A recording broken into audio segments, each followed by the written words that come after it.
All right, guys, here we are again, trying to do some calculus remotely, trying to find the more volumes of revolved solids. I'm going to show you a different method today. It's called the shell method.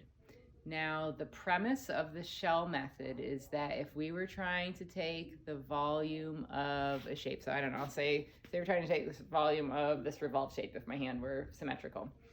And instead of slicing perpendicular to our axis of revolution, we might have the time where we want to slice parallel to our axis of revolution. And so if we are doing that, we've got the shape that we have revolved around. Kind of think if you had ever seen like a pineapple core, like it goes down through the middle like that.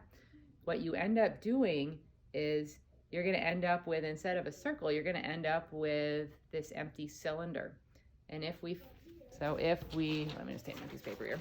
So if we had sliced and took the core out of the pineapple and just took that outside edge out, we'd be able to flatten it out and find what that individual area is for that flat piece. And so what we're looking at is, if you think about the end of it, it's going to be a circle. So we're really looking at the circumference of the circle, so 2 pi r times the height of that times h. So it's like the circumference times the height is what we're looking at. So what you want to remember is the shell method, we're slicing parallel to our axis of revolution. So it's out in front. So for our volume, we're going to have 2 pi out in front. An antiderivative because we're going to be adding up all these different shells that we are taking the individual areas of, 2 pi, and then we have our radius and our height. What's going to be different this time is that since we are going parallel to our axis of revolution, if we are doing a horizontal axis of revolution like before, and when we did the disk method, that was in terms of x. If it's horizontal this time, it's going to be in terms of y values. And if it's vertical, then we're going to have 2 pi. It's still going to be r, still going to be h, but this one is going to be in terms of my x values if it's a vertical axis of revolution. Okay, so seems a little bit strange, and you might say, why do I bother needing a second method? Anybody ask yourself this? Why do I need another method? It's not just because I want to be mean. I'm actually trying to not be mean.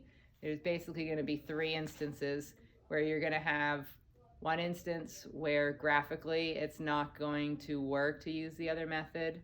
Second instance where it's going to be much easier to use one method versus another. And third instance where it's hard to or impossible to rewrite your equation in terms of either the y or the x variable that you need. Okay, so let me go ahead and do an example for you here. So let's say our function is y equals x minus x cubed, and I don't really care exactly what that looks like. It looks kind of, let's just say it looks kind of like this. That's close enough for our purposes right now.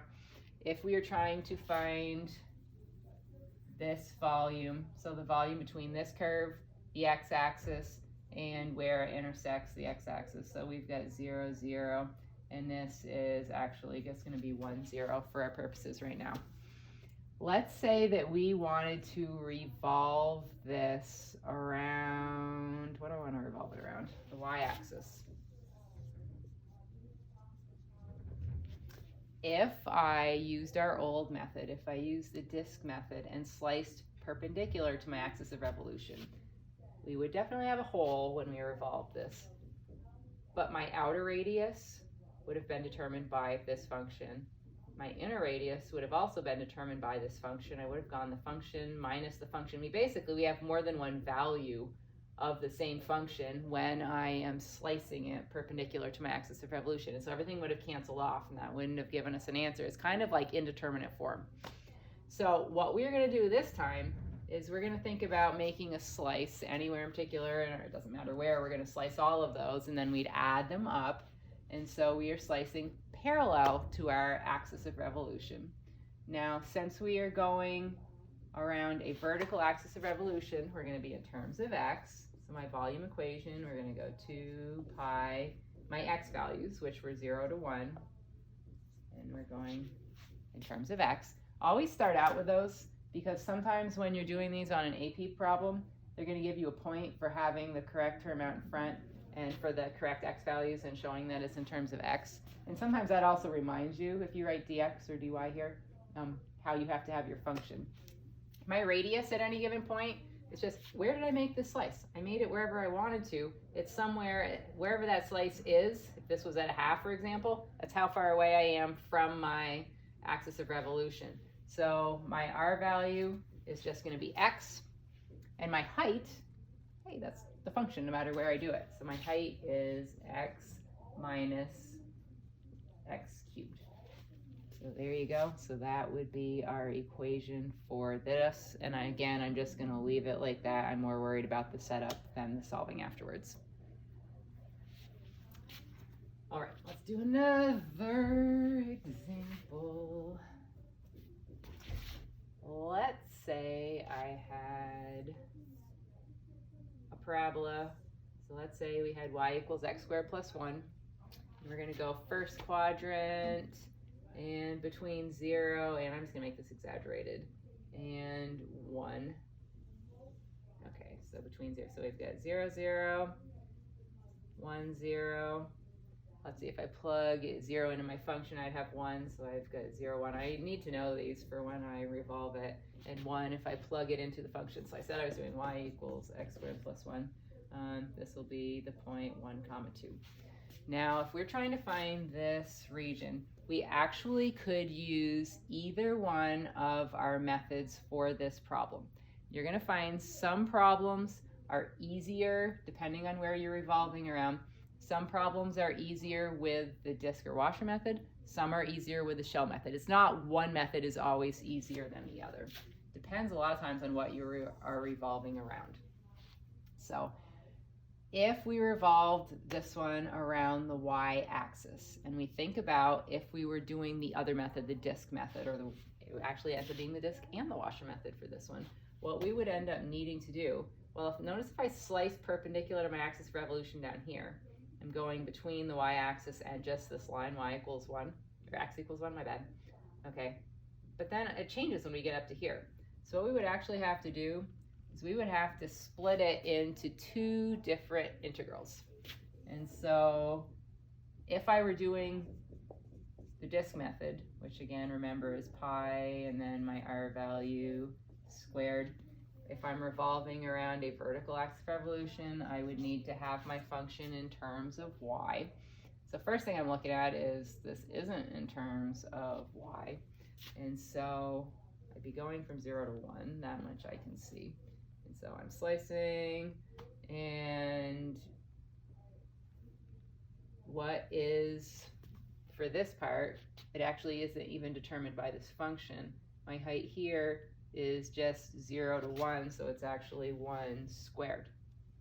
But then we'd have to do the same thing for the top, so we'd go plus pi antiderivative from 1 to 2 dy.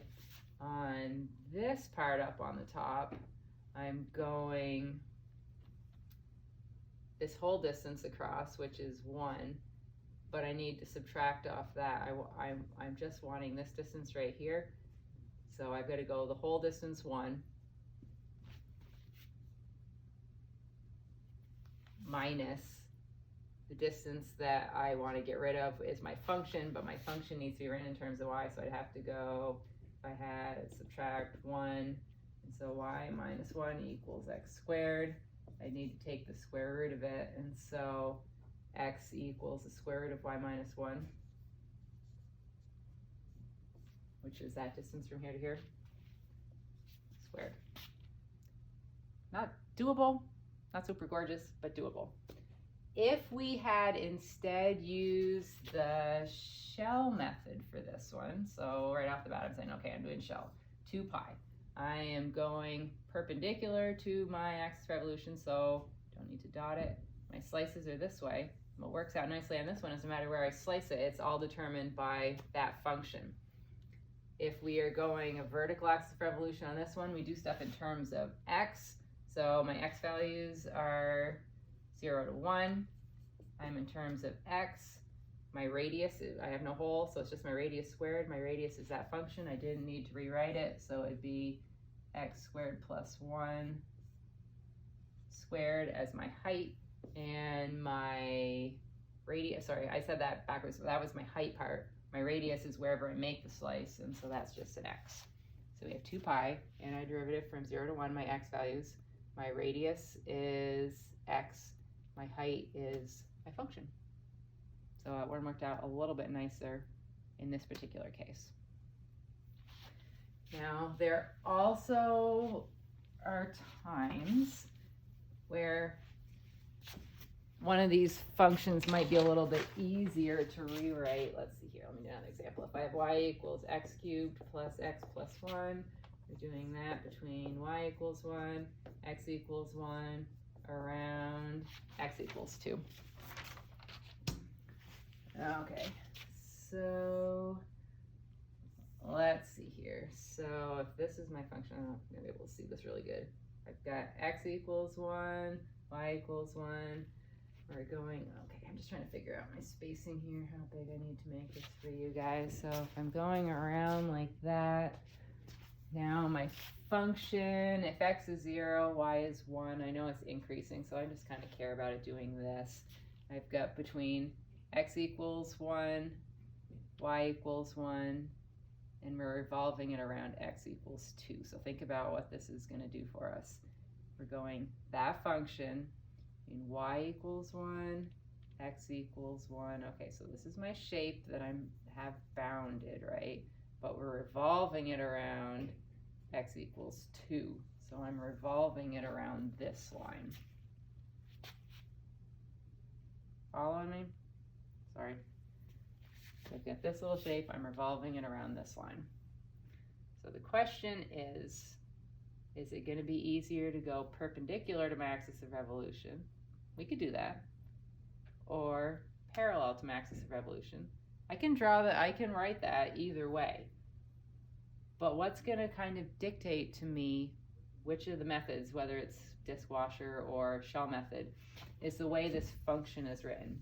If you look at the function, since it's in terms of x right now, see how it's going to almost be impossible to write it as an x equals and try to get the y's there. So I want to use whichever one of those methods for this instance that will allow me to leave it in terms of x. And so for this case, it's a vertical axis of revolution. If I were using the disk or washer method, I would be in terms of y. So instead, I want to stick with the shell method in this case and go in terms of x. So if I am going shell method for this one, and we've got our 2 pi, we are going in terms of x, and so x values are from 0 to 1. We're making slices from 0 to 1. This is going to be the first one I've shown you, these guys, that my radius is not just x or not just y. My radius is how far am I from my axis of revolution. Normally I make a slice. If you think about it, wherever I made my slice, that distance is x. The whole distance my axis of revolution is from the y-axis is 2. And so my radius is actually going to be 2 minus x on this instance. And then if we think about our height this time, my height is for that distance from here to here. How do I get that distance? Top function, x cubed plus x plus 1, which would have been this whole distance. But we wanted to keep that part, so we got to subtract off this one. And this had it from here to here, had a distance of 1. So the whole function minus 1. So the 1s would end up canceling off. Play around with it. Look at the examples in your book. They're really good. I'll also, besides my videos, I'll try to find you guys a couple Khan Academy videos that might also help you with this. And like I said, happy to, if we need to try to chat and do some video conferencing with us with these harder topics, I'm happy to do that too, guys. Hopefully you find this helpful.